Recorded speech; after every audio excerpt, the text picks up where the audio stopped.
Bonjour, alors aujourd'hui, question, peut-on construire un triangle sans avoir à démarrer la construction, rien qu'en connaissant les trois longueurs, est-ce qu'on peut le construire? Alors, pour ce faire, on utilise la propriété de l'inégalité triangulaire. Si vous l'avez oublié, quittez cette vidéo et regardez la vidéo pour découvrir l'inégalité triangulaire.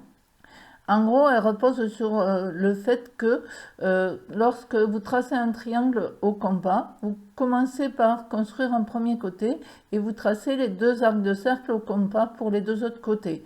Donc, il faut qu'ils se coupent, ces deux arcs de cercle, et pour qu'ils se coupent, il faut que l'addition des deux côtés soit plus grande que le troisième. En pratique, bien sûr, si je prends le plus grand côté et que je l'additionne à un autre, ça sera bien sûr plus grand que le troisième. Donc, on a une propriété qui nous dit qu'il suffit en fait d'en additionner deux, les deux plus petits. Et si les deux plus petits sont plus grands que le troisième, c'est-à-dire le plus long côté, alors ça marche. Donc, au niveau de la rédaction, on commencera par préciser quel est le plus long côté. Voilà, on cherche quel est le plus long côté, on l'écrit, et donc on va additionner les deux autres et comparer le résultat au plus long côté. J'additionne 4 et 3, ça donne 7. Je compare le résultat de cette somme 7 cm à 6 cm. 7 cm étant plus grand que 6 cm, cela m'assure que mes arcs de cercle vont bien se couper et donc j'ai un vrai triangle. Il est constructible, j'ai un vrai triangle. Nous gardons toujours cette condition d'existence d'un triangle. La longueur du plus grand côté doit être supérieure à la somme, inférieure à la somme des deux autres, bien sûr, puisqu'on veut que ça se coupe. Donc toujours, j'ai gardé 6 cm pour le plus grand côté dans cet exemple. Je prends donc l'addition des deux autres à nouveau, 2 plus 3 égale 5, et je compare.